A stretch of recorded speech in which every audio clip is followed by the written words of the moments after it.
Welcome back to Straight Facts on Tuesday, joined as ever by Dan Potts. LB is away, he's moving house today, so we're joined by Henry Wright. Gentlemen, how are you both doing? Good, mate. Very good. Cheers. Very hot. Very hot. I'm melting away. I've put my England shirt on that had Gaza on it. I've had to take it off because I'm so hot. It's unreal. So, but yeah, I'm all good, mate. You're just a bit of a tart. It's warm, but come on now. Let's not be. It was so English. Oh, it's too hot. I'm taking my shirt off. Oh, it's an oven. You know. Well, we were moaning only 2 weeks ago that the summer was the worst summer in history. Just do what I do when it's hot. You finish a bit of work, go in the garden, put your feet in the swimming pool, and chill out. Do you know what I mean? It's just. Yeah, I wish I could do that, mate. In fact, I can't do it right now.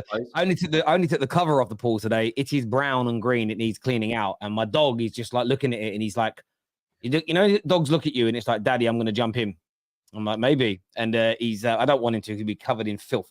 But look, loads to talk about on the show today, ladies and gentlemen. Some transfer bids have gone in, new deals, Arsenal's pursuit of Kimmich. Again, the German press saying that this is something that could happen. Liverpool trying to hijack a Manchester United deal. We're going to be having a Chelsea debate with the boys as they have officially been ruled out of the Nico Williams deal today by Fabrizio Romano after being linked. We're going to be looking at City, who it has been announced today will not be renewing the contract or even offering a renewal of a contract to KDB.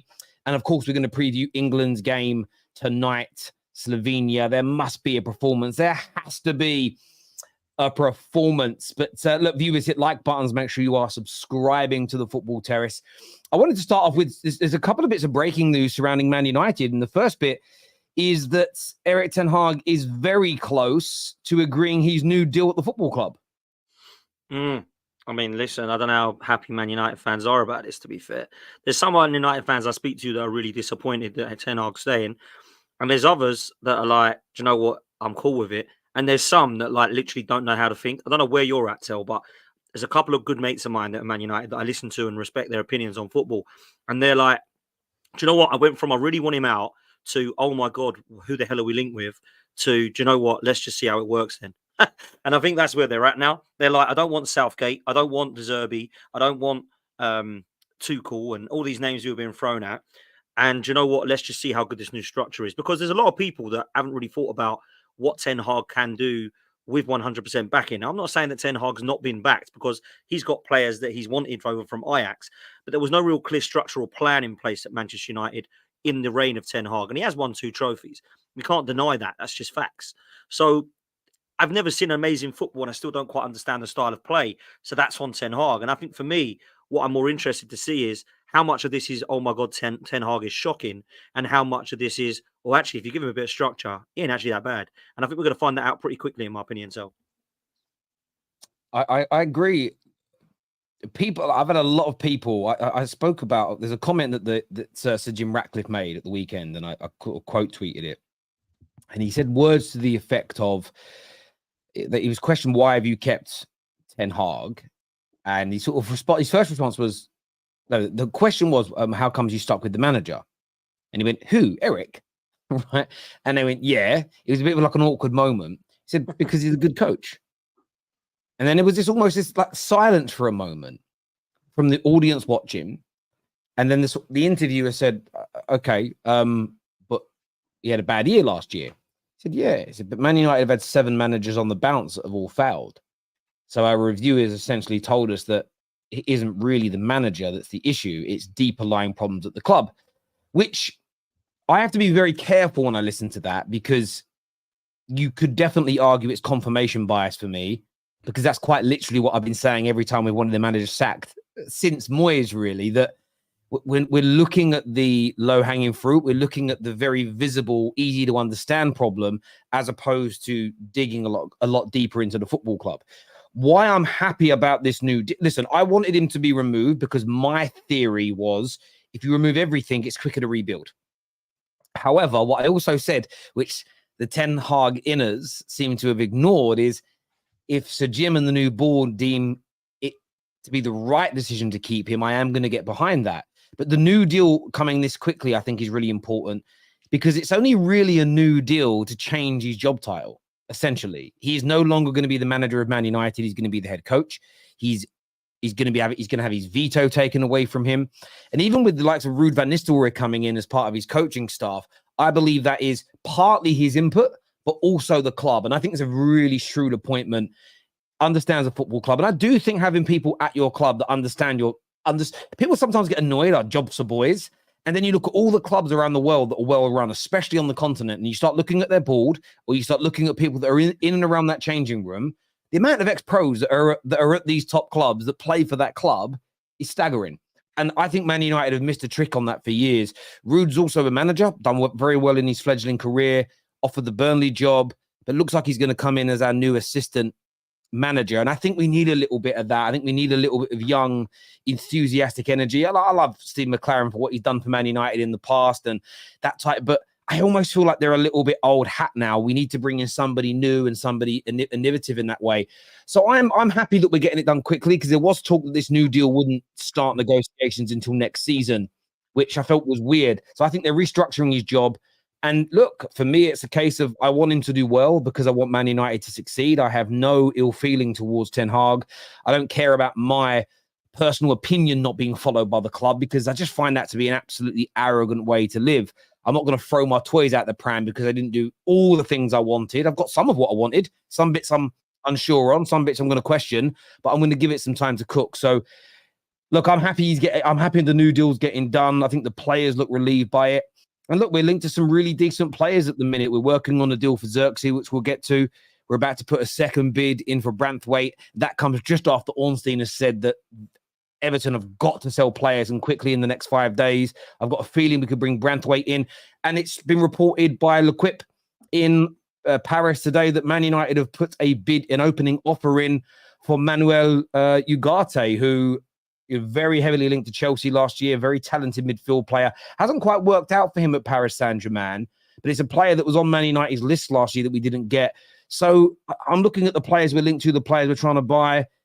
Everything my new owners are saying, I'm personally in a really comfortable space right now. I'm for the first time in a while, I feel really happy about Man United. I think it's a good thing. I think you've actually got some.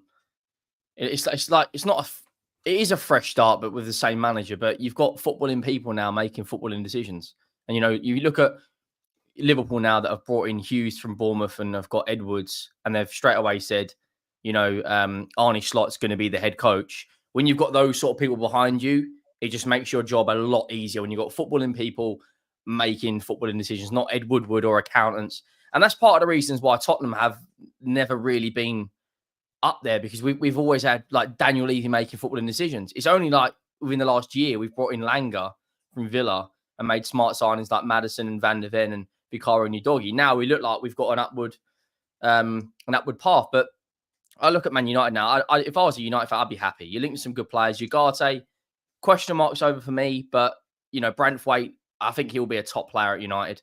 It's just now about bringing in the forwards and giving Ten Hag some actual backing now. That's like, I know he's brought in a lot of his players from the Eredivisie, like Malacia and Anthony and and God knows what. But now you should theoretically be now pushing back into the Champions League. And let's be honest, the hierarchy of Man United, the goal is to win the league. That every goal in the top 6 clubs, like you said yesterday, their goal should be to win the league. So it's now about putting the steps in place to do that.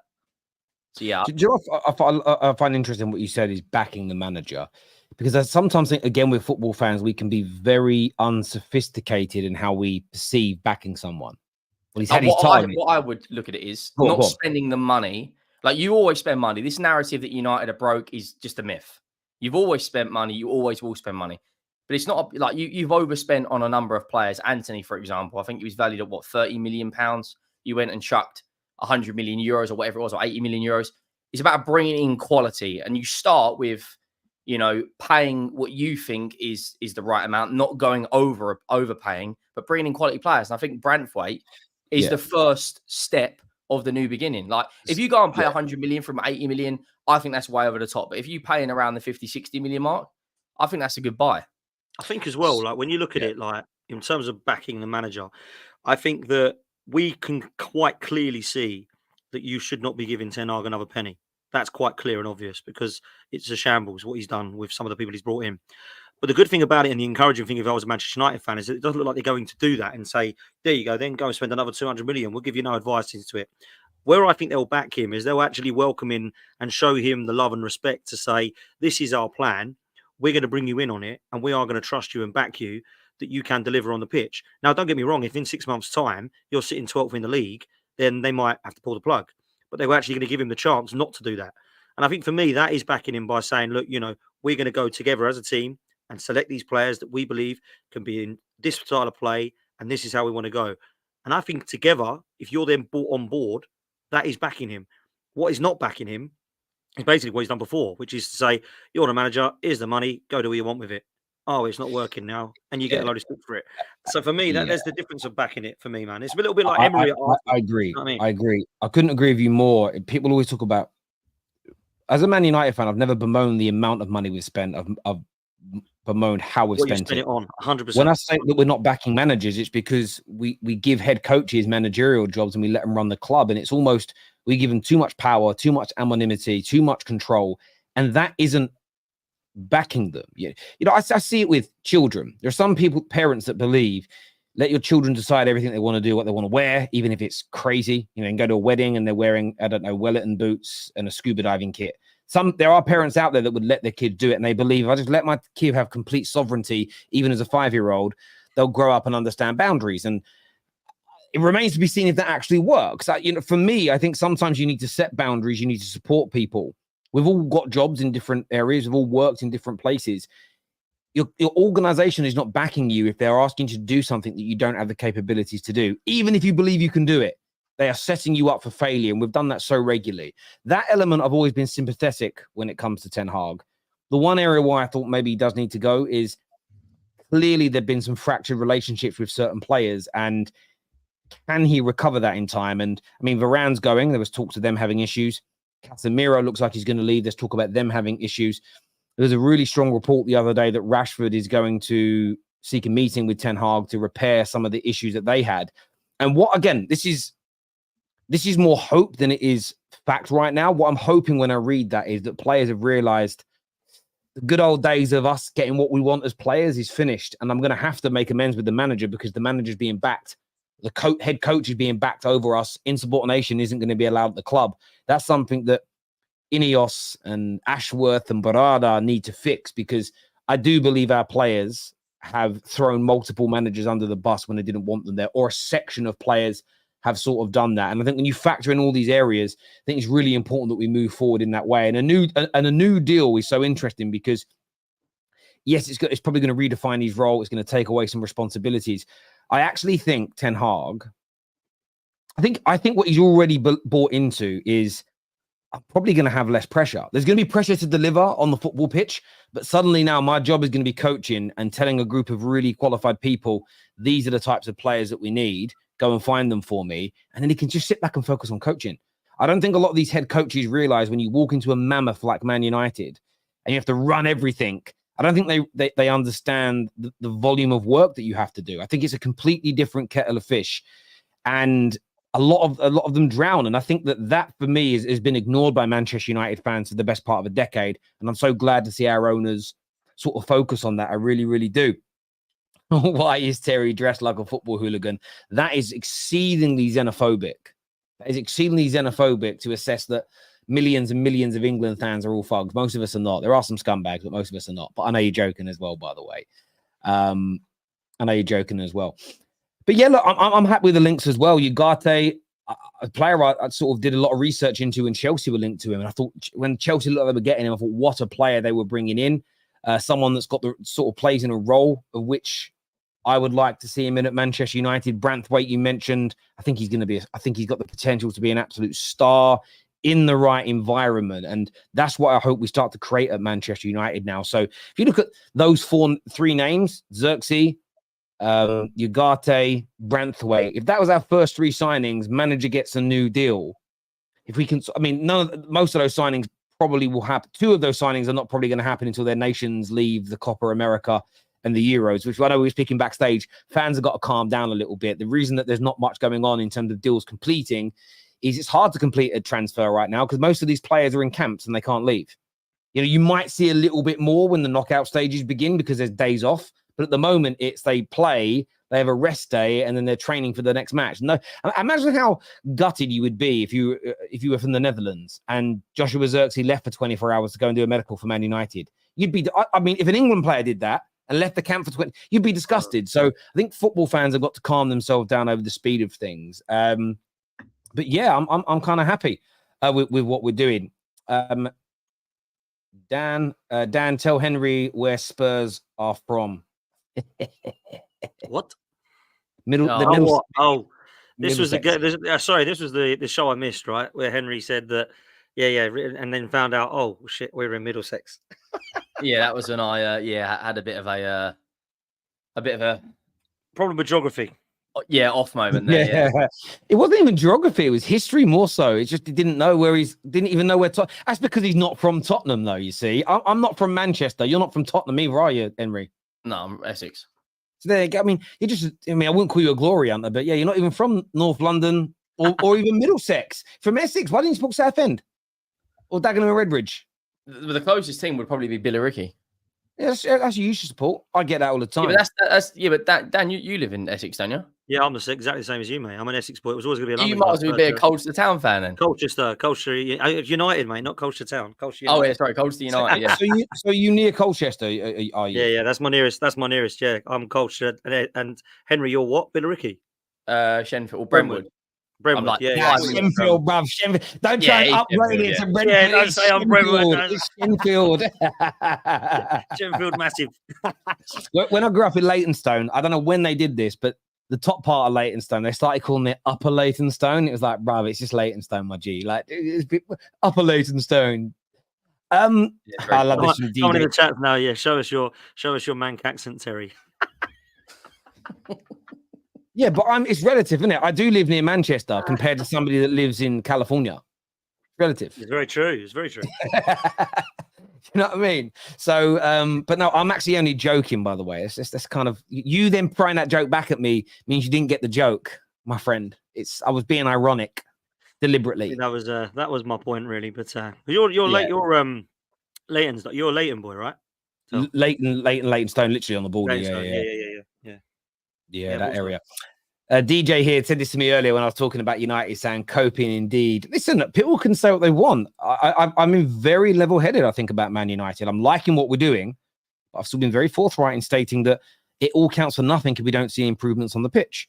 But I can only give you an opinion on what we're doing in the here and now when people ask for it. I'm not going to turn around and go, I just not me as a human being. I'm not going to sit there and go, I don't care about all the good things it looks like we're doing until we're doing well on the pitch. I can't live that grumpy. I'm not going to give myself a heart attack at 45 years old by consistently being that taut and that angry for no reason. If you're a football fan right now, there is no reason to be angry at your football club. Not a top six. Well, maybe one of the top six teams, which we'll get on to later. But if you're a top six team right now, there's no reason you should be angry at this moment in time this summer. It's just if you're angry right now, I either think you're unwell in life and you need some help, or you're putting it on. You just can't be angry right now. It's too beautiful outside. The Euros is on. You just can't be angry right now. It's impossible. It doesn't matter that much to you. Terry, any news on City transfers? Well, there was some we're going to speak about today, actually. We'll bring it up now that you've mentioned it, Rahman. According to a report, and I want to make sure I get the person's name right, Sam Lee, who works for The Athletic. He's a Man City correspondent. He says Man City are not expected to enter negotiations with KDB over a new contract. Makes sense. Yeah, this one's an odd one. Go on, Henry. Go on, Henry. I think it makes sense. He can't play 38 games a season anymore. They look after him and make sure he's available for the big game. And eventually that torch has got to be passed over. You have got Phil Foden, who can play that role. Maybe not as good as KDB right now, but he is in I personally believe his best position is the number 10. Gareth Southgate completely disagrees with that, but the torch is there to be handed over. You then bring in another wide player who can basically fit in where Foden played. I mean, how old is De Bruyne now? He's 32? He had a big injury. He's going on 33. And he was out for 4 or 5 months, come back in January. And Man City do what, no offense, Dan, but Man City do what they do best, and they steamroll the way through the league. But, there was life after David Silva. There was life after Aguero. There was life after Yaya Toure company. You know, there'll be life after Kyle Walker. This is the way football works. If they put him down to a new contract, another 2-3 year deal, he's going to be got 34, 35 on 400 grand a week. I'm pretty sure he's the highest paid player in the league. I mean, there's life after it. KDB will probably go to Saudi or the MLS. Wouldn't surprise me if Beckham's tapping him up. But yeah, I don't think he's got another year. Go and win another league title, make it 5 in a row, and then leave. But I don't think it's a bad thing personally. Yeah, I kind of agree. I think where Manchester City fans will sit is that they want Kevin De Bruyne to go on till 38 because they love him, and I understand why they love him. The problem is that he's got probably 2 years at best before he starts to show a huge decline. And at the moment, he's not showing decline. I mean, I know a lot of people talk about his injuries, but let's be real. When he is fit, he is absolutely doing it and delivering on the pitch. A lot of people put him into the team of the season just gone, and he hardly played the season. I think he played about 15 games. That shows you how good he is. How great this player is. We're talking about a player who's up there with Gerrard and Lampard in terms of all-time great midfielders. Some people will say he's better than them, and that can be a fair debate to have. Now, where Manchester City have got to look at is who replaces him. And I think Henry's right. You've got somebody there. People will say, go and get Florian Wirtz or go and get Musiala. Foden can do the KDB role, 100%. Gareth Southgate, of course, wants to put him on the left, but I don't think Pep Guardiola will do that. I think he will definitely be playing him in the best position, which I think is the number 10 and or attacking 8, whatever you want to call it. Now, people seem to change a position every week. I think KDB will go down as one of the best that there's ever been. I still think if everyone plays to their best, he's the best player in the league. And I don't see it as a massive drama. I think he'll stay at Manchester City for another year and then he'll potentially choose his club, or they might offer him extension. You never know. If he's delivering next year, they might even offer him extension. He might stay again. You just don't know. So I don't think this is a mad. There's got to be a decline though, Dan. Like he's 33 in 2 days' time. By next year, he'll be 34. How many players, other than and I know he is in that very, very, very small amount of players, but how many players can keep going at that level at 34, 35 in arguably the most physicalist league out there? And I think it depends how many games you want him to play, though, Henry, because if you're saying, you're 34 now, I need you to play 38 games, then fair play, I'm with you. But if you say, look, we want you to be part of the squad to play 10, 15 games a season when we need you, then they might do that. And Man City might not want to do that anyway. They might say, we don't want to play. They can play for 10, 15. We need another player that can play for 20 to 25. So it really depends where they're at. I don't see this as a huge, massive drama. Like, oh, my God. I spoke to Man City fans who thought KDB was probably going to go this summer. So, and maybe he still will. Who knows? But he will go down as a great man, 100%. He's one of the best to watch. He is phenomenal. Absolutely phenomenal player. Yeah, I get it. Look, they're just going to move on from him. And I think that he's had a good game. In the second game, he was very, very good here at the Euros. But I think we saw last season there was moments where you could see his physical prowess starting to wane somewhat. And what City have to avoid is a potential steep decline, as we saw with Casemiro this season. He looked fine at the end of his first campaign with Man United. By the time the second one started, he looks minimum half a yard slower. And in the Premier League, with the speed of our game here, the tempo the matches are played at, you start losing that and you fall away very, very quickly indeed. And the one thing for City is that, and they've done this very, very well in the last 10 or so years, is they replace their stars well. And as great as it was to see Scholes and Giggs go on to 38 and 40, at the time I used to think this as well, that yes, they were still as good as some of the young players, but had we have developed that the players that had come into the teams, the Nannies and the Darren Gibsons and the Fletchers and the like of that time, Anderson that was purchased, had they have reached the levels that we hoped, those guys at 38, 39, 40 probably wouldn't have been in the team. They're in the team because we didn't find better replacements than them. And I think that you have to try and get that balance right at times, if that makes sense. And it's not to suggest it wasn't great to see those guys go on for that long. But then when they did retire at the end of the season that Fergie did, Scholes, and the year after, there was no one left to come in and replace them. We'd missed out on some really good players that was of similar levels that had gone elsewhere. But sometimes you can't have two KDBs at a club, and I don't mean literally the same type of player, but someone that's going to occupy the same spaces. Another star is going to say, well, no, you've got KDB, I'm not coming. So you often have to sacrifice that player, even if they've got a year or two left at the top, for the next individual that can give you 5, 6, 7, 8 years you have to get that balance really right.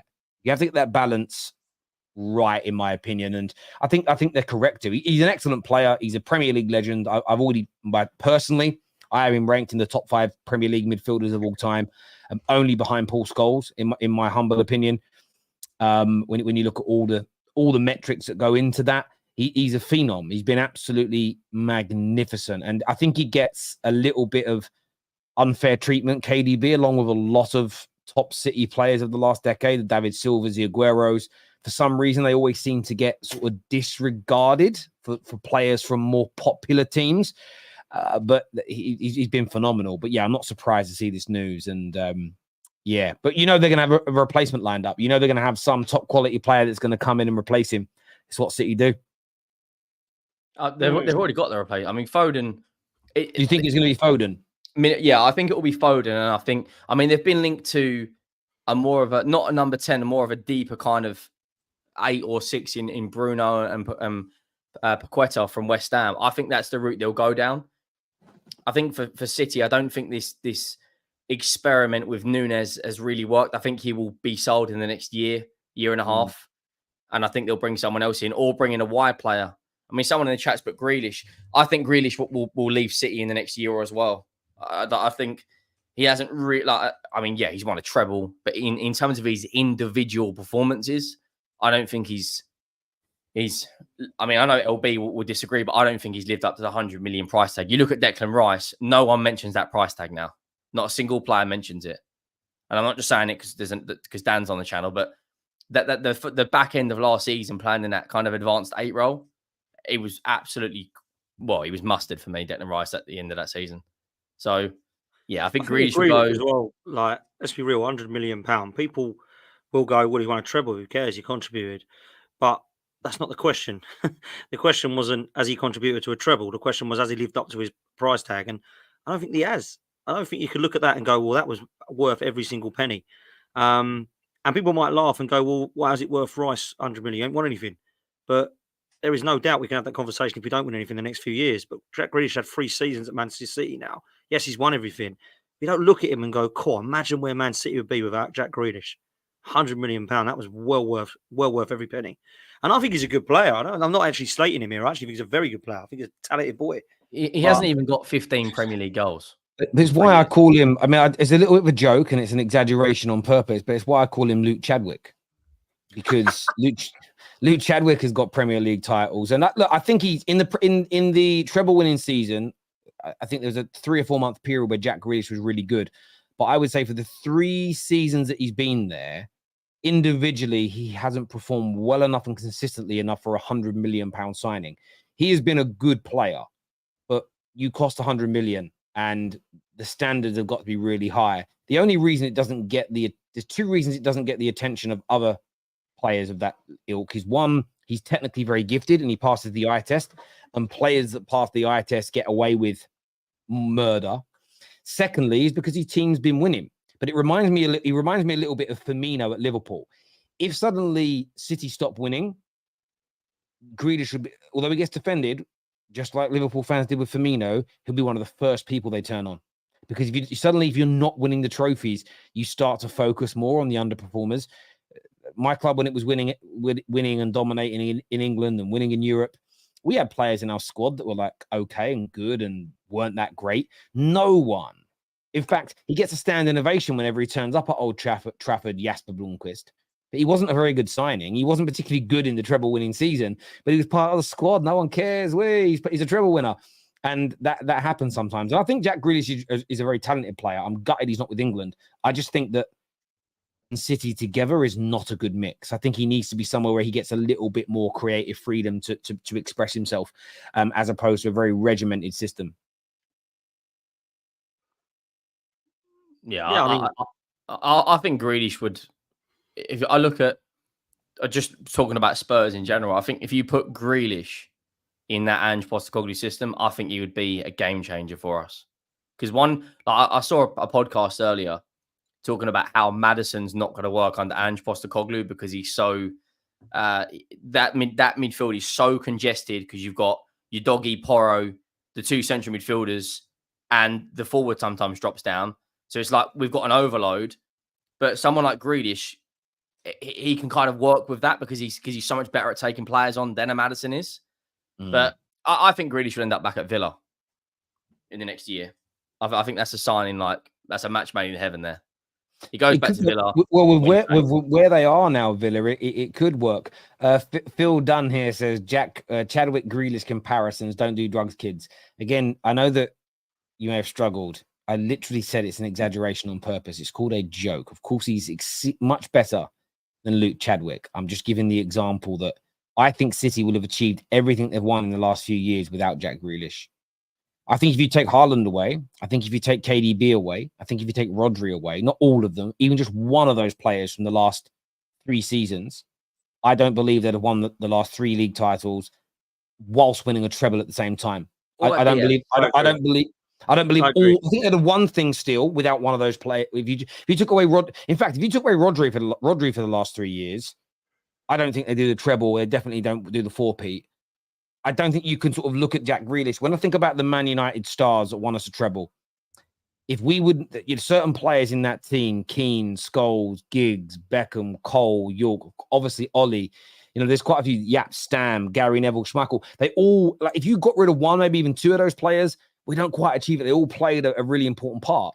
If you'd have said to me, like, if Jasper Blomqvist wasn't there, if Henningberg wasn't there, I still think, I mean, I've been honest with you, if Nicky Butt wasn't there, Nicky Butt was a good player. If you got rid of any of those players, I still think would have achieved that. So it's just, and that's not a dig at Jack Grealish's ability. I just don't think he's as influential for you guys as some people make out. No, and I think the price tag sometimes is unfair because when you sign somebody, it's not their fault that that's how much they cost. It's like Jadon Sancho, or when we had Nicolas Pepe, or I think some people were saying it about Ben White to start with. Now they don't. Jack Grealish is in that category. They signed him for 100 million. That's not Jack Grealish's fault. But the question is not, is Jack Grealish a good player? Because the answer to that is yes. Yes. The question is it been 100 million pounds worth of a player? And I actually disagree with Henry. I think the next club could be Tottenham. I think the next club for him could be Tottenham. I think that could be. We should have signed Grealish before he went to Villa. Exactly. I think it'd be perfect for Spurs. Before he went to Villa, he came through at Villa. No, sorry, before he got promoted. Do you mean before Villa got promoted back to the Prem? Yeah, before we had him in I can't remember who the director of football was at the time. Had him in a hotel in Birmingham, like with everything in front of him, and then he went out on the piss. then I'm pretty sure he signed a new deal or something. But we should have had him done in a Spurs shirt. I think the way we play, he'd be. Yeah, I think he could do well. I always thought back in the day, the way Ole Gunnar Solskjaer had Man United playing, I thought Jack Grealish was made for it because there was a freedom to it. I bet he wishes that he didn't there. I love this comment here. Do you guys remember when Terry said that Mudryk was a good player? No, I said he had very good ability from what I'd seen, and I believe that. If you watch Mykhailo Mudryk play, there's ability there. He just doesn't deliver. And it's funny. Did you watch that shot that he had the other day? The shot that he had that went over the bar. It's so funny because my brother played me a clip from a boxing coach whose first name I forget. His surname's Courtney. And he speaks about how at his training gym, there's guys there that in training, in sparring, outperform and beat up some of these top professional boxers at his club. He says, but you put those individuals in the ring with lights and a crowd and journalists and noise, something changes and they can't fight. And I think it was just interesting listening to it, and then I applied it to footballers. I think someone like Mykhailo Mudryk, I guarantee if you watch Mudryk in training, you'll think, Jesus Christ, what a player. Or when he's playing in an environment where there's less pressure, I think he thrives. I think he's come to the Premier League, and I think that pressure has cooked him. I really, really do. But there was definitely ability there. Then you got to go back and watch some of his performances. Terry, do you quantify a player's contribution to a super successful team? Do I quantify? I mean, of course you quantify it. The impact that Andy Cole and Dwight York had in 1999 is undeniable. Beckham's performances are undeniable. If you look at City in the last 3 years, I quantify a good percentage of their performances to KDB, Haaland, Rodri, Edison in goal, John Stones. These individuals have been key, integral figures. Ilkay Gundogan, of course you quantify it. Of course you do. Pep values Grealish's control. There's a reason he starts when fit for Pep. None of City's wingers can do what he does on that level. 100 million, though. Didn't start the FA Cup final, though, did he? I do agree, though, that Did he start the FA Cup final or not? I can't remember. I don't think he did. I know Doku came on. See, if you look at like the actual natural wide players they've got, Jeremy Doku's got all the pace in the world, but when it comes to his output, it's not at the level for me. Jack Grealish is a lot more of a technical player, but his output's not at the level. He's got 1 Champions League goal in 3 years. But the one thing that Grealish can offer that Doku can't is he wins so many fouls and free kicks around the edge of the box that convert to a Diaz or a Rodri getting on the end of it. That sort of impact is impeccable. But again, is that worth £100 million? Probably not. Yeah, that's the conversation, isn't it? Terry, off topic. We'll come back to the Chelsea stuff in a moment. We'll come back to that one in just a moment's time. No, I'm not 45. When I said that earlier, I said, but if you keep being angry now at 38 and don't let it go for no reason, you're going to end up having a heart attack by the time you're 45. What is the point of that? On your deathbed, you had a heart attack, all that stress, yeah. But I let those people on Twitter know that I didn't like that player. I mean, come on now. It's it's mental. It's honestly crazy to be that angry all the time about things that you don't really care about. Do you know what I mean? Thank you, boys, for both becoming members of the Football Terrace. It means a great deal to us. Now, this here says, Terry, off topic, every Chelsea fan that represents us on the terrace is a blue coat in. Can you bring on someone who is not a fan of these new owners to show balance on representing the Chelsea fan base? Do you know what's really interesting when you say that? I get told by other Chelsea fans, my friend, that we have no one that represents the positive side of Chelsea and that everything's so negative about Chelsea on the Football Terrace. And it's interesting that you see it differently. We obviously have CB that comes on. He hasn't been on for a while, but he will be back on the show very soon. I mean, that opens up a sort of a wider conversation here because Chelsea are going through an interesting time at the moment. They have today been ruled out of the Nico Williams deal again by Fabrizio Romano. A few outlets have basically stated that they were interested. They were going to try and look to get involved with Arsenal and look to get involved with Liverpool. But Fabrizio has said that Chelsea and Nico Williams, no plan to activate the release clause or sign him confirmed. They believe his wages are going to be too high. They pulled out of Elise because they said the wages are going to be too high. And, you know, Sasnuk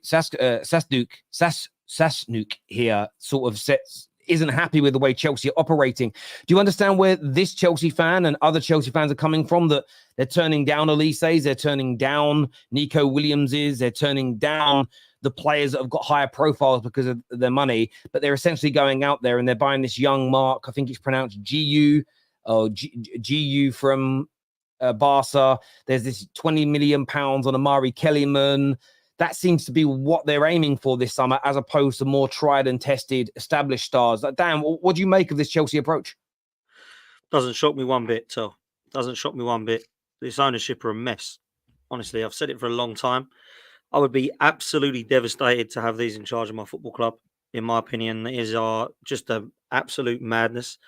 They are spending an unbelievable amount of money, and people think that's a great thing. But you need to have an understanding of what you're doing. Now, if they're going to go and buy another bunch of 21-year-olds, 22-year-olds, they are not going to improve on next season. They're just not going to.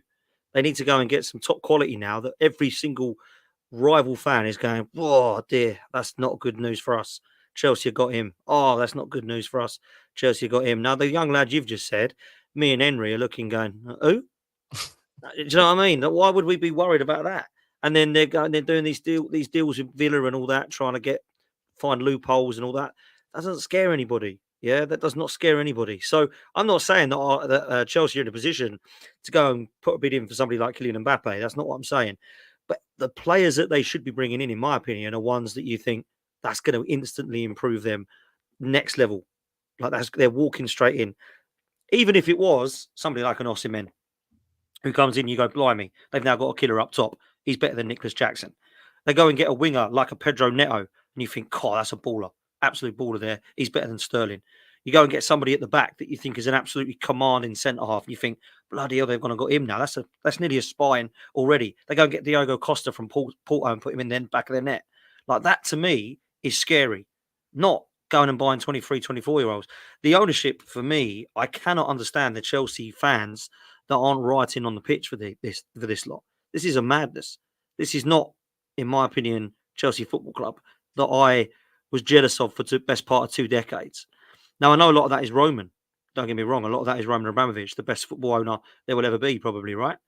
But I look at it and I just think, what is happening at Chelsea then? Where is the plan? Is this Maresca going to do anything different to Poch? No, not in my opinion. But they clearly think he will. What is it that he's going to do that's different? When they've got their players fit, Chelsea, they've actually got an all right side. It's not amazing, but it's all right. If Reece James can stay fit, if Lavia can stay fit, if they get Wesley Fofana fit and back, they've got some good players coming back from injury, 100%. If Caicedo can show the form of Brighton and they can find something out of Enzo, they've got a potentially good midfield there. But I still don't see an amazing back line. I don't see a goalkeeper I rate. I don't see a creative midfielder. I see a midfielder that looks good for the defensive side of the game, but I don't see a creative midfielder there, unless it is Gallagher, who I don't really think is this amazing creative. He's not an Odegaard, is he? Or a De Bruyne, or even a Maddison, or Bruno Fernandes. So there's some massive holes in that Chelsea side. If they're going to fill them with 21, 22-year-olds, I don't think it's the right thing. For me, we've got to be looking at those signings going, oh, yeah, that's a good sign. Wow, that's a good signing. Wow, Chelsea will be back. And I don't know that I'm going to see that, but I could be wrong. I want to read something. Chelsea, a friend of mine is a Chelsea fan, doesn't do content or anything like that in our group chat with friends. And he said to me today, because my mates were bantering him saying, I weren't really involved. I was just sort of sitting there watching. And I said, I just asked him in the end, like, are you worried? And he turned around and went, no, we're buying some of the best young talent in the world. The ones that work out for us are going to make us top class again. And the ones that don't, we're going to flip them, make profit, and reinvest it into the first team. So there's nothing for us Chelsea fans to worry about. That I've also seen that said by people that are very pro Clear Lake, pro Todd Bowley. You know, there's quite a few guys in our group chats that speak fairly similarly to that. Like, Henry, do you think there's truth to that? Do you think that this model of predominantly buying youngsters is eventually they're going to be left with a squad of 23 players that are, you know, in 2 or 3 years' time are ready to deliver them Premier League titles? Or do you think that's just wishful thinking? I think it's wishful thinking. I mean, Dan's camp here. You know, you had rewind a few years ago. You had, other than a Florentino Perez, like Dan said, probably the most ruthless owner I've seen in my lifetime, where he bought the best, had the best, and won in practically everything. And they've now adopted this approach where they're getting understudies for understudies. Like, if we just take out Cole Palmer, Gallagher, and Gusto of that last season's team, now that Silva's gone, who is a shining light in that side? They're linked to 16-year-olds from Brazil that have played 13 appearances. They're now forking out £40 million for. Like, as I said yesterday on the terrace on the Top 6 show, this approach is fine for 2027, 2028. But in the short term, Chelsea have got to get back in the Champions League. Otherwise, the math's not mathing on the financial side of things. Like, Arsenal took out, you know, transfer loans against their FFP so that they could go out and get a Rice, go out and get a Havertz, and they backed it up by getting in 2 title races, getting in the Champions League, and getting to the quarterfinals of a Champions League. Chelsea at the moment are going, okay, they finished, 12th, and they finished 7th, got in the Conference League or whatever it was, finished 6th, but got in the Conference League. I don't see a short-term plan. The long-term plan, yeah, they're going to have all these 23, 24-year-olds that are going to be great in, 3 or 4 years. But if Chelsea have another season again where they're around mid-table because they brought in a new manager, again, they should have stuck with Poch for me. And that's not because of my Tottenham links, but I think they just should have stuck with him. They've now brought in a new manager, and it's kind of like, what are we doing? Like, who have they signed in the last 2 years where you go, like Dan said, do you know what? I wish we signed that as a bloody great signing. They're linked with players that you've never even heard of. Like, I mean, I'm not even. I saw a video on TikTok yesterday that Chelsea are prepared to spend 200 million this window. That puts their spending nearly at 1.4 billion or 1.3 billion in the last 4 transfer windows, summer and January window. 1.4 billion, and the only shining light you've got is Cole Palmer. Like, well, look, what I will say, like, in fairness to them, so I would say I think there's a player in Nkunku that if he can stay fit next year, they can get something out of. Caicedo is quality. There's no doubt about it. They've signed Tosin, and I think Tosin is a really, really good centre back in the making. Yeah, Tosin's good, yeah. In the making. So they have got some players. I think Cucurella started to show himself towards the end of last season. They've got Reece James and why am I now forgetting? Gusto. I sort of look at they do have some really good players, and there's some I probably haven't named that Chelsea fans will throw in. I don't think they've signed bad players. This young Willian lad they've signed from Brazil. I mean, Brazil are going crazy for him. This is a real talent. There's no experience in there though. There's no one to drag him through games. And that's the one bit I would say. I'm still, and I ask this of Chelsea fans because I'm trying to be fair. It's not when they're saying Terry, stop. No agendas. They have some really good players, Chelsea. There is no doubt that there is some really talented football players in this Chelsea squad. I'm not denouncing that. I don't even think it's debatable. I don't think it's debatable. They have some top talent in there. But please find me the examples of a very young squad being built with no experience around them, with an inexperienced manager that in 2 or 3 years turn. Because Chelsea, I know Chelsea aren't expecting to win the league this year, but Chelsea's goal has got to be to get back to winning league titles. So show me an example where that's happened. Or is there a plan next summer to start buying the experience? Because at some point you need it. And I can't think of examples where the youngsters have become the experienced players and it's worked. There isn't one. Interestingly, some Chelsea fans might throw Arsenal into that mix with what Arteta done, but they'll be the same Chelsea fans that will say, well, what's he done? He ain't won anything major since that first FA Cup. So at the moment, even Arsenal's model isn't an example that is going to yield the trophies that you're after. So that's my concern. And I think the conversations around Chelsea become so polarized. Their squad's crap. It isn't crap. Well, why are you saying they can't win? Well, because I think it lacks some experience. And it's just...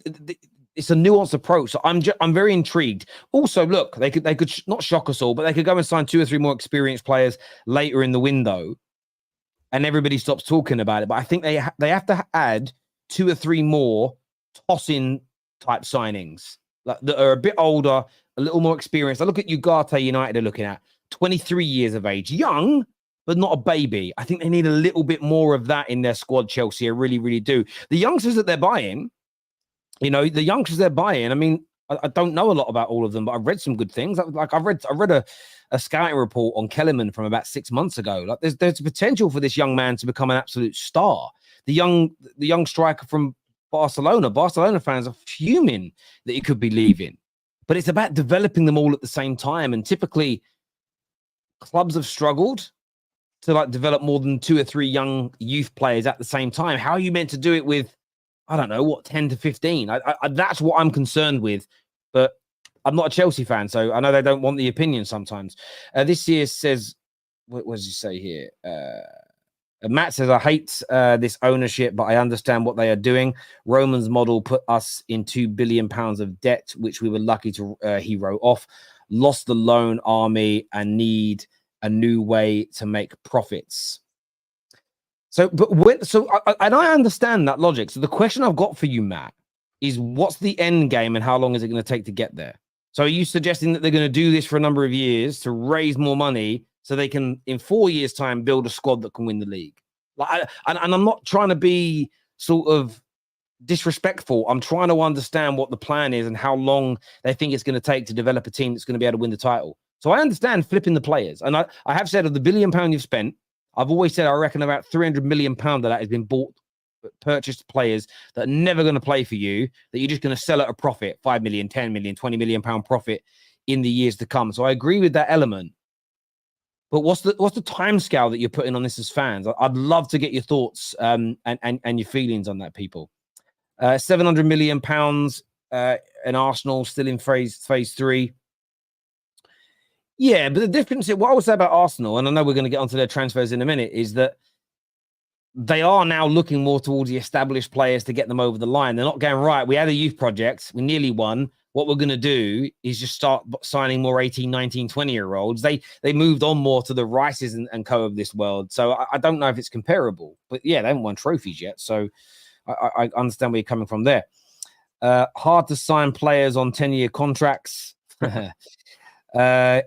It's the last season for these owners, Terry. The fan base is 50-50 as of now. If this season is not a home run, the other 50 will turn. Do you guys think that? I mean, I don't know about the group chats you're in. We see a lot of this phrase in our group chats of, I've got to do my research on that player.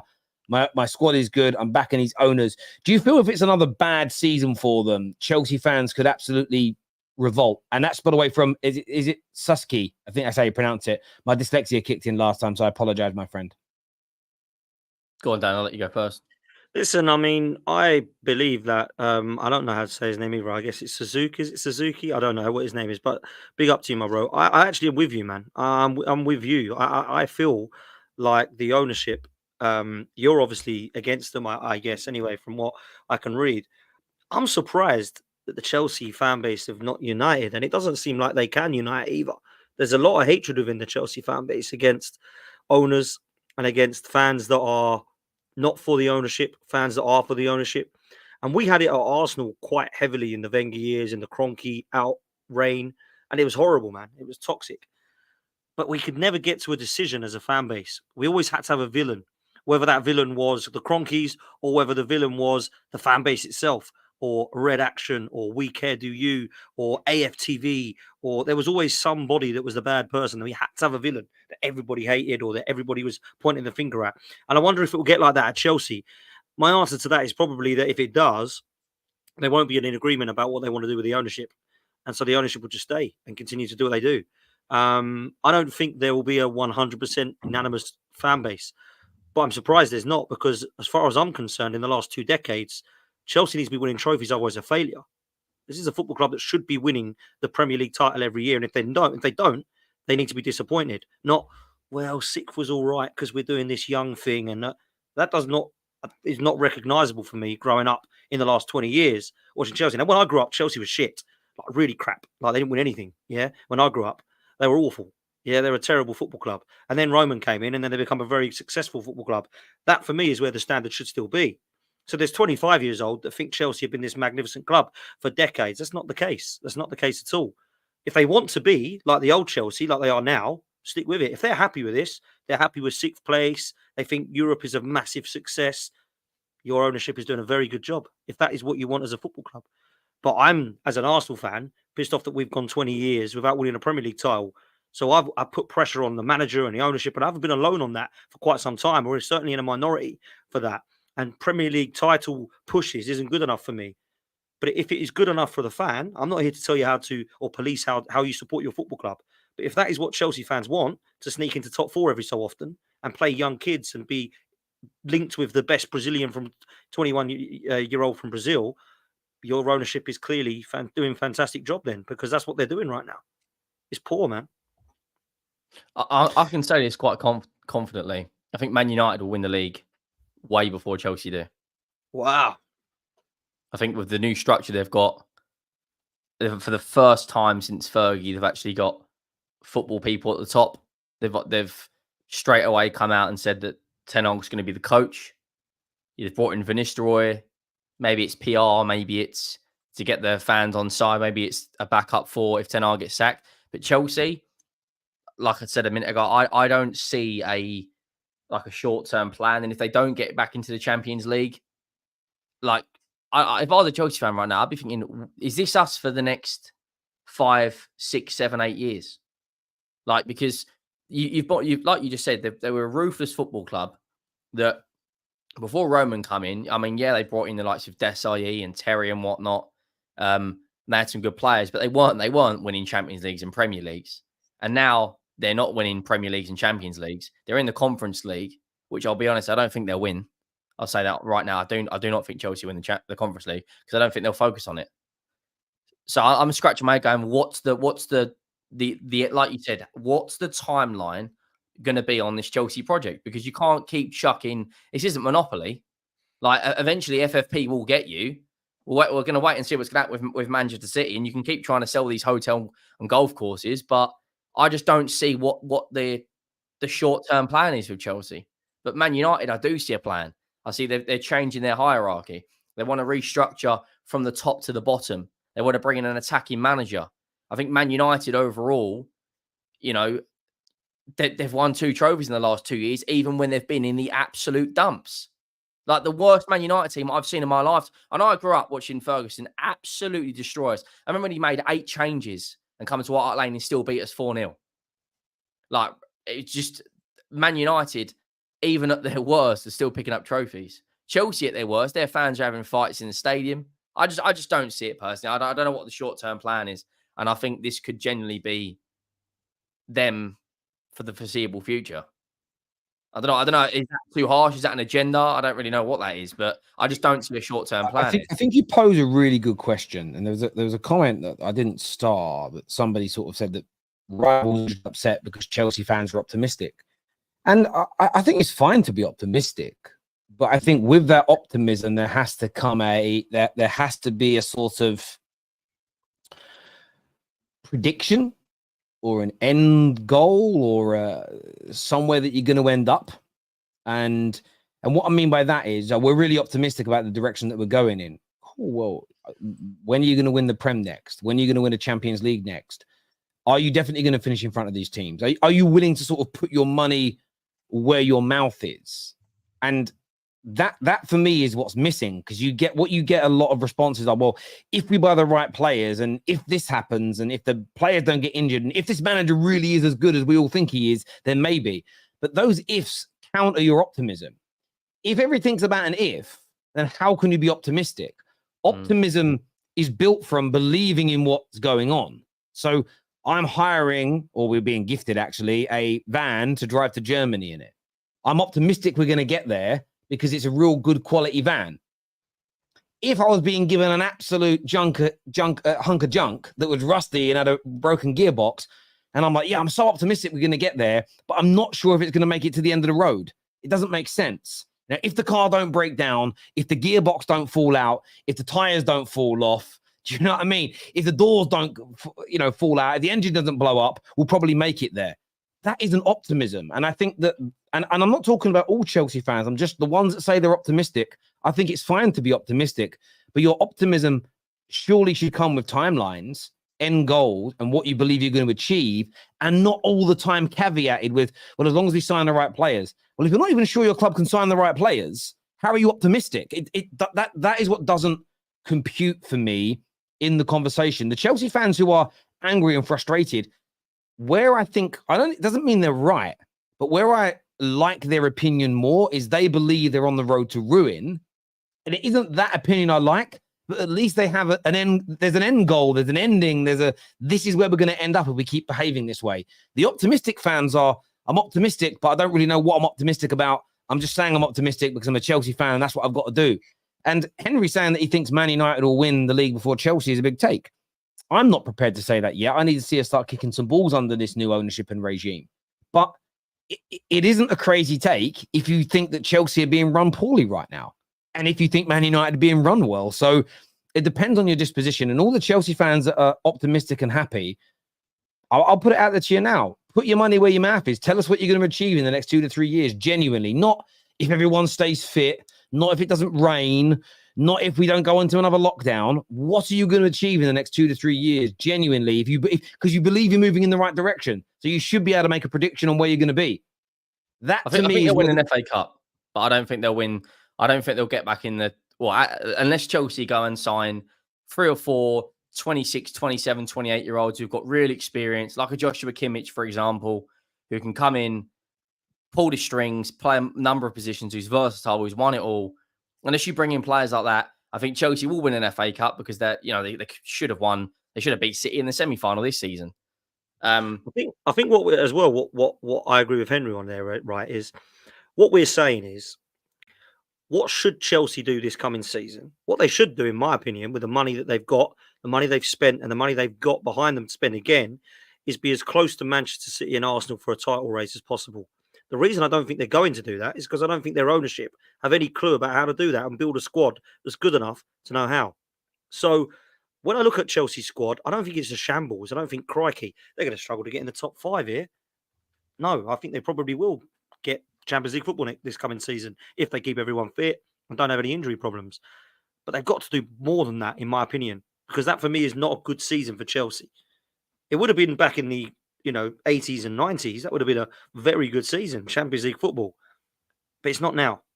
That's what I'm getting at. And this ownership, in my opinion, has not given me enough evidence to show, wow, they know what they're doing.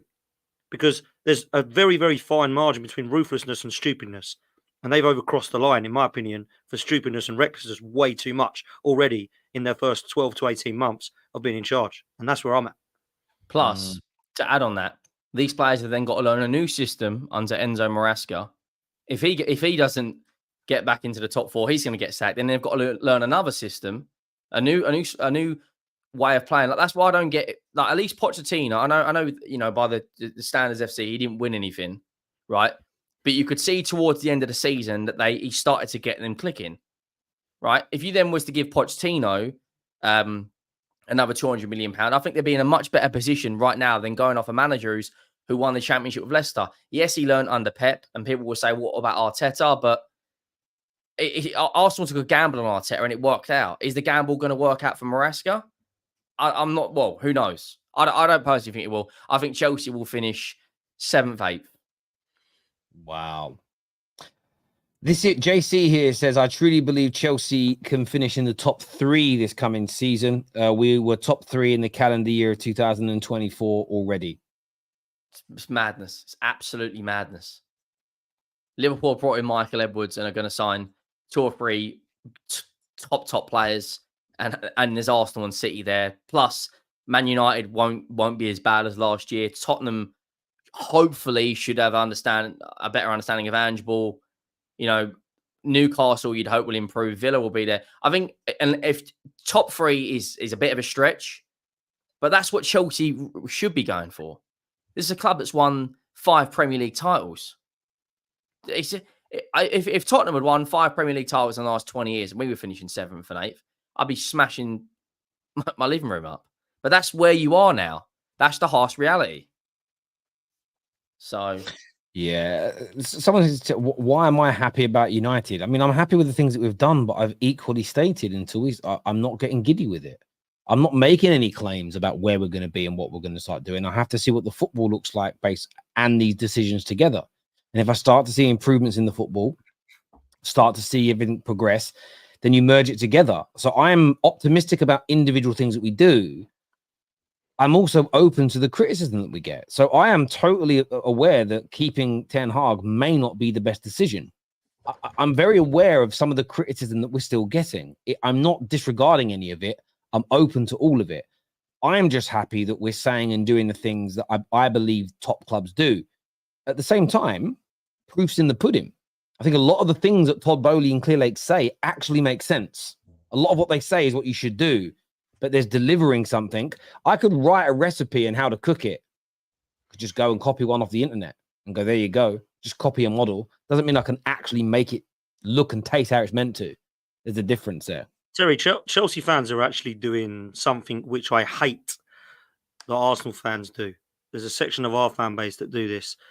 They can't have a conversation without throwing back, what's your club doing?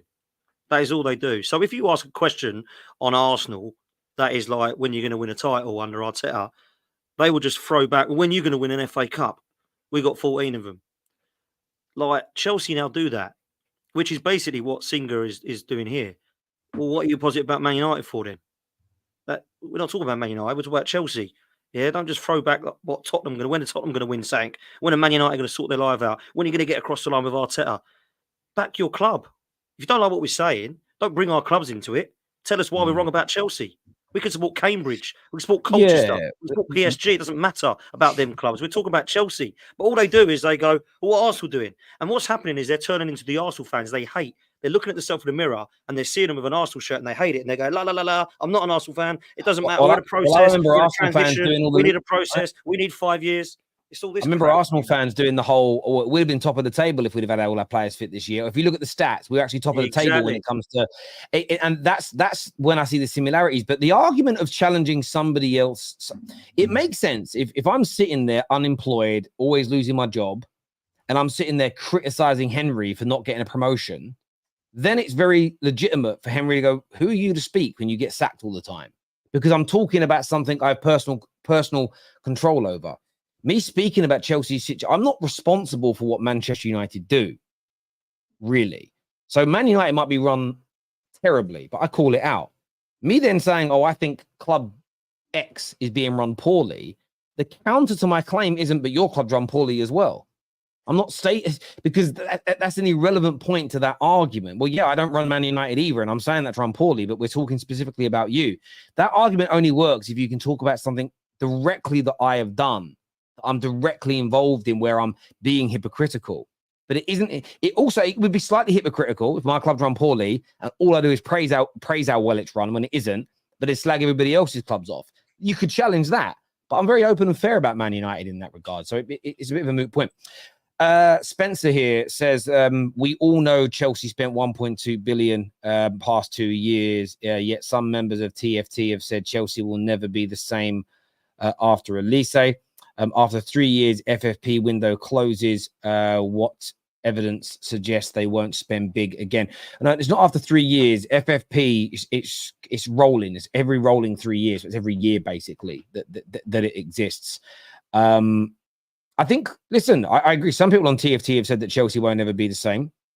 This year is a key factor. They have another year where they're not pushing back, genuinely, at least challenging to be back in the top four, then that's when problems can start to mount, because in that 3 years without big money coming in, it starts to get harder and harder. But I'm sure Chelsea can turn it around. Arsenal still have a specialist. Sorry, Arsenal still need a specialist goal-scoring striker. I think the options to play Kai as a false nine or a great striker in the box would complete the attack. Obviously, Arsenal transfers, I mean, you're linked to Kimmich again today. You're linked to Nico Williams again today. It does appear that you're sort of moving away from the striker market, according to a lot of the people close to Arsenal, Potsy. That's what people have, well, some people have said. I think it would be foolish. I'm not going to lie. It's tough when you listen to some of the content creators out there, because they can't make their minds up either. Arsenal have scored the most goals. Arsenal have the best goal difference. Arsenal have done this and that. What do they need? A striker. And some people are like, that sounds mad. But I agree with them. And the reason is, when we have a look at our squad, we're not trying to get an 11 together. We've got our 11. We're trying to get a squad that can compete with Manchester City. So when people say to me, why the hell do you need a striker when you've got Havertz? Well, it's not to replace Havertz. It's not to back up to Havertz. It's to upgrade on Eddie and Nketiah. That's what we've got at the moment. We've got Eddie. Yeah. Jesus is there as well. But the talk is that Jesus might be used more as a kind of across the front three, which I think he is. I think he's more of a winger. He's a fantastic footballer, but I don't see him as a killer in the box. We need a centre forward that is a killer in the box, because there were games last season where we had Havertz fluffing his lines and we had Jesus fluffing his lines. And if that was a killer in the box, then we can actually get to the next stage. Now, when you're flinging on Eddie and Nketiah away to Bayern Munich, you've got problems. If you're flinging on Kai Havertz to give you a different dimension, or Leandro Trossard playing there, or if you've got someone at a backup option that's not better than Eddie and Nketiah, then you're okay. And that's where we're at. And that's why we need a striker that's going to be that guy that 100% is that 9. Now, I actually think whoever we sign, we will be starting Kai Havertz in the number 9 this season. Whether you think that's a good or bad thing, I think Kai Havertz will start for Arsenal at number 9. And I think we'll mould that new striker in, whether it's Ugarte, whether it's Osimhen, whether it's Tony, whether it's Watkins, whoever the hell it is. Just give me the name of who it is. And then I still think Havertz will start as the number 9. The reason that we're being linked away with players other than the striker is because we need players other than a striker. We need a winger still, because Reece Nelson's going to go probably to Palace or Fulham or Wolves, and we're going to need cover for Saka. So we can play Jesus wide for Saka as cover. I think that would be good. But I honestly believe there needs to be another wide player coming in to the football club as well. So when people say to me, who are you getting to upgrade on? Who's not going to play? The answer is not Havertz will be dropped or Saka will be dropped or Martinelli will be dropped? The answer is we're upgrading on the likes of Fabio Vieira, Reece Nelson, Eddie Nketiah, Mohamed El Neni, Jorginho, Cedric. These are the guys that needed to have been upgraded on. Now some of them have moved on already. That's what we need to do now, is upgrade on them, so that your bench then looks very, very good, and it looks to be competing with the likes of Manchester City. Because when you look at the bench at City, you think, crikey, they got Grealish to bring on. They've got Bernardo Silva on the bloody bench today. They've got Kovacic who's sitting there. They've got Julian Alvarez. They've still got Nathan Ake on the bench here defensively. We can't do that. The bench last season was nowhere near that level. So that's where we have to go, man. To our next level is to go and do that. And I think for anybody thinking that we're not going to get a centre forward, I'm not saying they're wrong, but I was saying it would be foolish if Arsenal don't go and get a striker, in my opinion. The way I look at it is, and I said this yesterday, is I personally don't think you need a striker. You scored 91 goals in the league and you got over 120 in all comps. I think in all comps you scored 11 goals less than Manchester City, who went further than you in the FA Cup. What I think Arsenal really need is Thomas Partey will leave in the number 6. I think you need an out-and-out 6 because Rice will now play as this advanced 8, and you need a right winger or a winger who can play both on the left and the right that gives real competition, like a Nico Williams, who's lighting it up at the Euros, carrying Bilbao to a Copa del Rey. I don't think Arsenal are going to go out there and drop 120 million on Isak. I think Ugarte, I don't think at this moment in time, I mean, he come out from, yes, he teared it up in Portugal, but it's not renowned as a top league. You link with Santiago Jimenez, who did the same sort of thing with Feyenoord. Eredivisie, the bottom 5 teams are lower than the League One standard. I think you need a wide player, because if my thing is, if Martinelli gets injured, Trossard comes in, right? If Havertz gets injured, you could potentially play Jesus, or Trossard comes in. If Saka gets injured, the drop-off is huge to Reece Nelson. I am absolutely amazed you didn't look at Elise. I think that would have been the one. But you've got players like Nico Williams, you've got players like Pedro Neto. I think Arsenal will be better going and bringing in a Kimmich and a Neto than dropping £80 million on a Gyökeres, because you do need another captain on the pitch. Like Kimmich, if he's available, what is he, 29, been there, seen it, done it. He's the sort of guy that drags you through. I thought he was magnificent, by the way, home and away against you in the Champions League as well. I think he even got a goal. You need someone like that. I don't think bringing a striker in is going to make you that much better. You and Tottenham are the only team in the top 5, at the top 6, top 7 in the Premier League who didn't have a player get over 20 Premier League goals. Right? Watkins, Palmer, Isak, Haaland, Salah, or whatever. But you still outscored every other team than Manchester City. Does a striker in those one-off games really make that much of a difference, or is it overall better squad depth? I think it's squad depth, personally. I think it is squad depth. I agree, because it isn't just the striker we need. I do think there's problems at right-sided centre-back if Saliba was to get a knock. I don't think we've got adequate cover for Saka. I don't think we've got adequate cover for Odegaard, believe it or not. A lot of people do. They think Vieira and Smith-Rowe's it. I'm not too sure. There's definitely a huge drop-off there. And I think the centre-forward position, Henry, for me, I don't see Jesus as an out-and-out striker. I don't think Havertz is either. Now, what I will say about Kai Havertz is he did score 14 goals last season. He played in midfield for half the season. So he's definitely got contribution goals in him. I just think there was opportunities, particularly against West Ham at home, Liverpool at home in the FA Cup, Bayern Munich, where we could have quite comfortably, Aston Villa at home where we lost, we could have quite comfortably won all of those games with a killer in the box. And we didn't have that. And we had someone that gets 1 in 3. And I think Arsenal have got a lot of 1 in 3s. I think Trossard, in fact, is our actual best finisher. And other than him, I actually wouldn't want to put any money on us going through 1-on-1.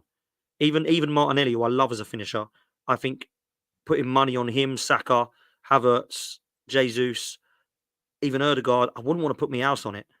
I would on Trossard, because he don't miss. So what striker would you bring in?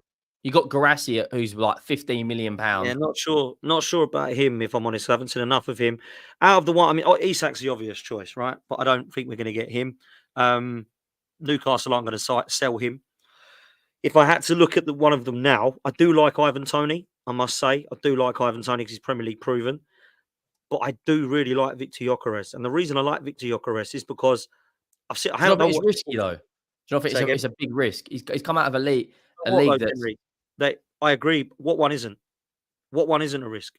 Like Tony. Osimhen. So Tony, who I've just mentioned, is probably not less risk, but is doing it at the front line at Brentford different to doing it on the front line to He's Arsenal. gonna get a lot more It's a service in an risk. Arsenal shirt.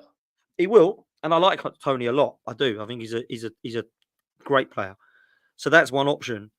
But Gyökeres, Osimhen, Boniface, Guirassy, they're all a risk. Every single one of them. I like Gyökeres because everywhere he's been so far, he's delivered. So he's done it in England. He's done it in Portugal. It wasn't like, he's gone to France and scored 30 goals, come to Coventry and couldn't hit a barn door. People will laugh and say, "Oh, it's England. It was the bloody championship." Man, that's a very tough, physically Yeah, demanding, physical league. competitive league. And he took Coventry to the playoff finals on his own, right?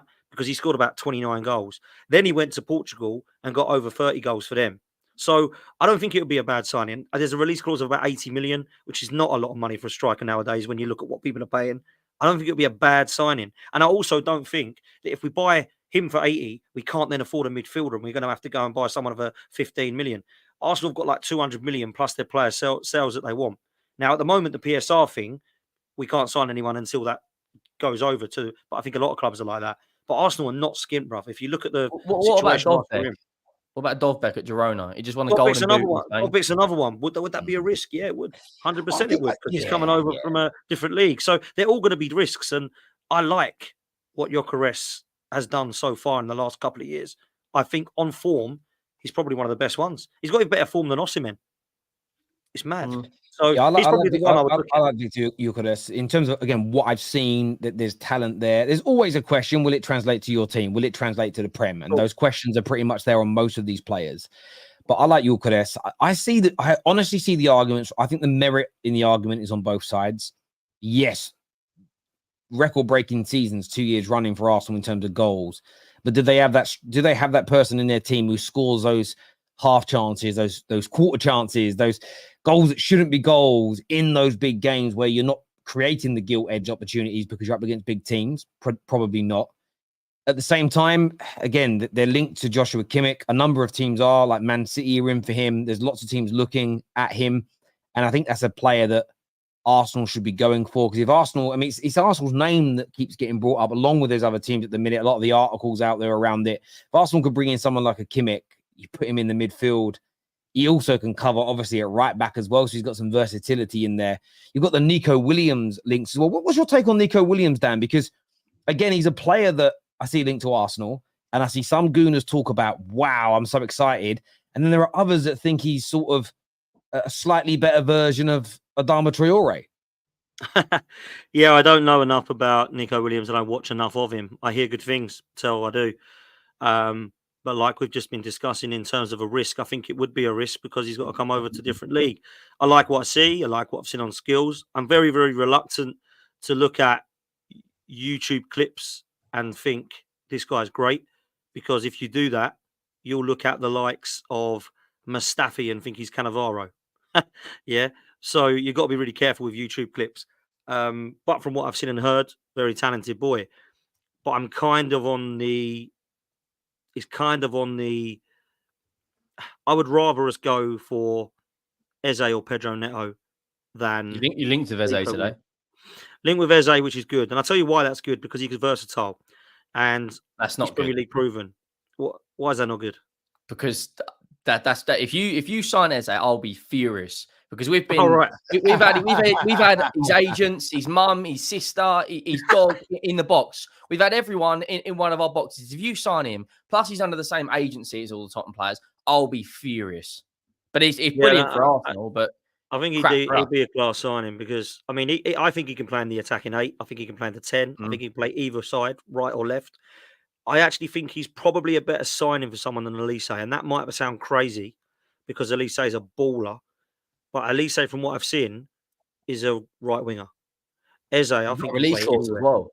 So if you want him, and I don't know what the release clause is. Is it about 60 million or something? 60 million with 8 million in add-ons, and in the games where you're like, do it, because I think the question mark for me will be when you're playing a Crystal Palace side, teams naturally come on to you. There's more space in behind.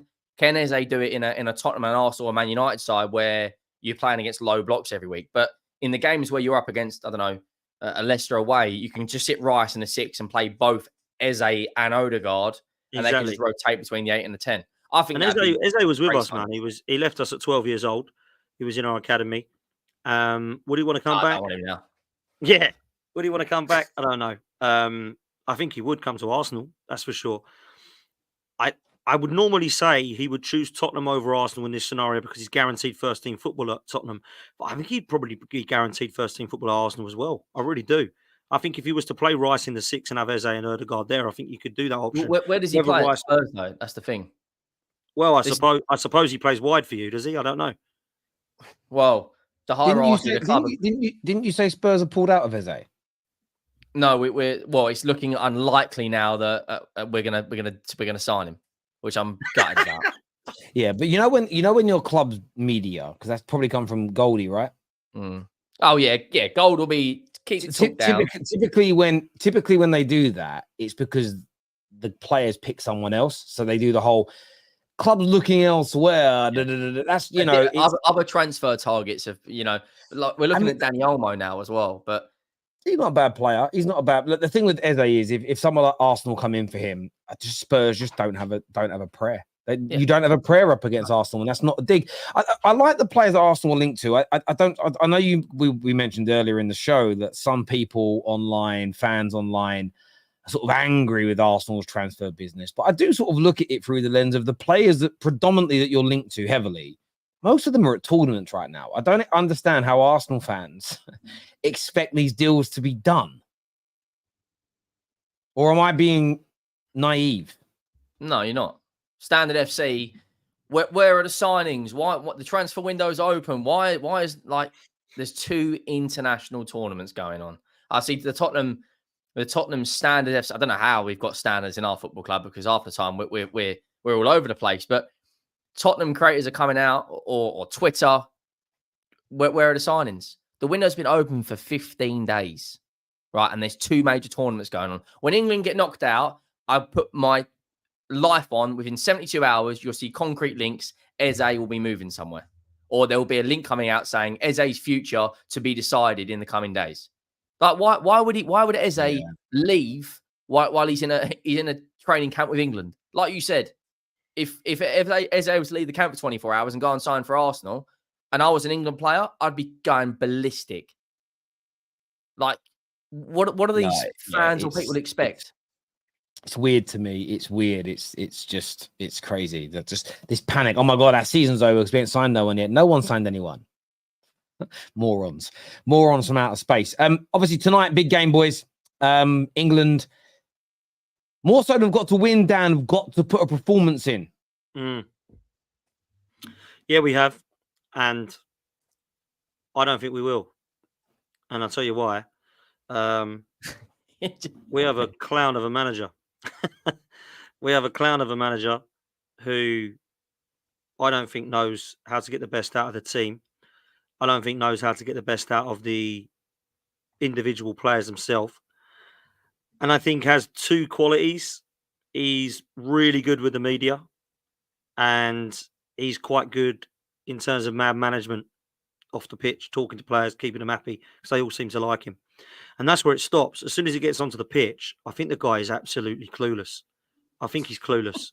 Like, I honestly, I think it is embarrassing. Is he the worst England manager in your life in terms of the crop of players we've got?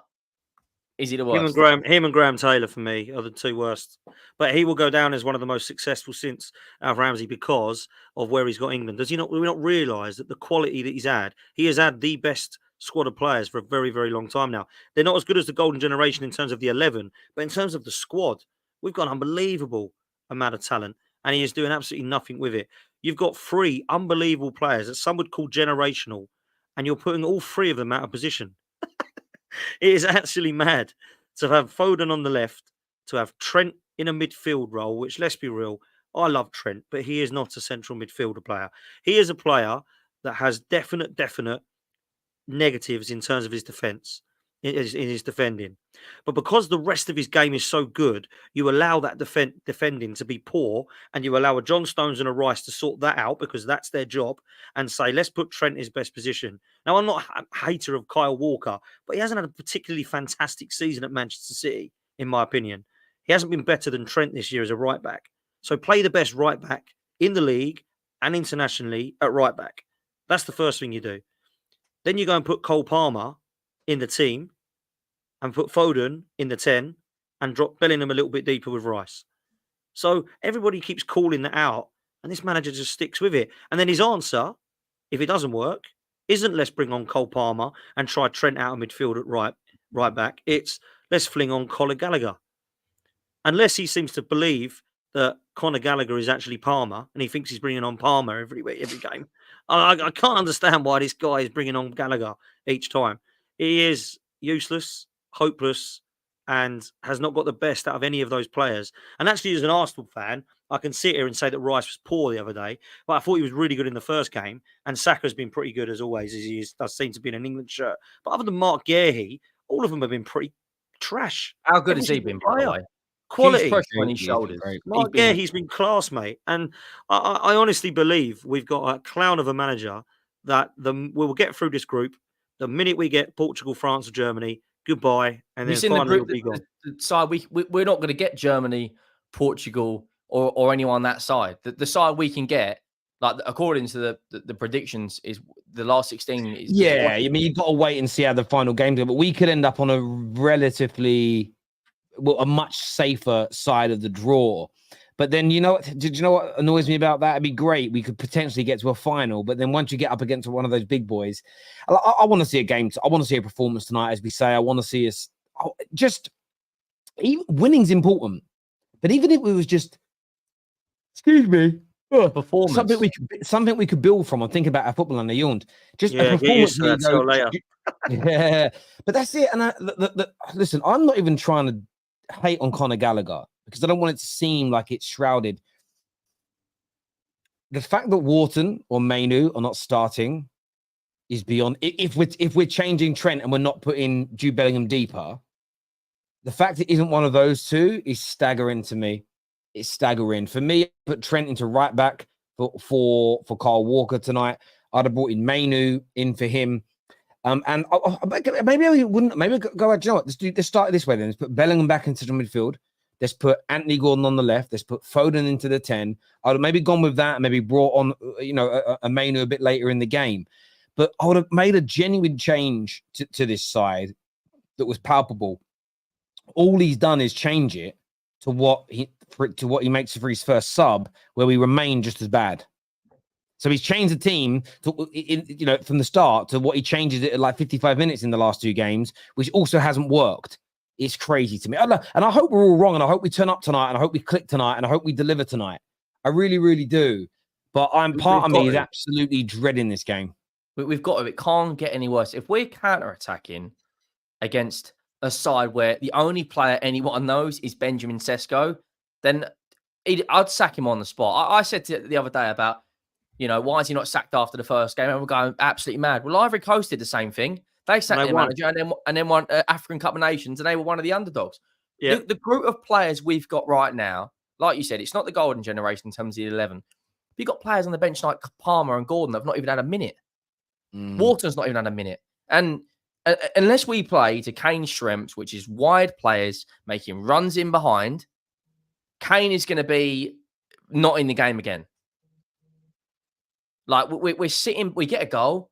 We're great when we get a goal, and then we sit back. This is worse than Conte. Conte used to sit back, get a goal, then have a bit of fight, then sit back. We are one of the worst teams to watch. We've created the third least amount of big chances created. Germany have scored more goals in the 3 games they've played than our entire group. That's the sort of, look at the way Spain are playing. Even Italy and Croatia last night. Croatia dominating the game. Italy showing fight and determination. What the hell are we showing? Denmark, Højbjerg got man of the match. It's a disgrace. An absolute disgrace. He couldn't even get a game at Spurs, and he's man of the match in the Euros game. Well, listen, boys, if we had If we had Calvin Phillips, maybe things would be different. Oh, Do you know what I mean?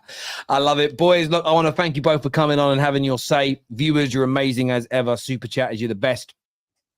We're back later today after the France-Netherlands group finishes. We'll be live, and then before the England game, after the England game, we'll also be live. So make sure you're back with us here. Henry, Dan, always a pleasure to speak football with the two of you. Until next time, everybody, take care. Goodbye. God bless. And we'll see you all again soon.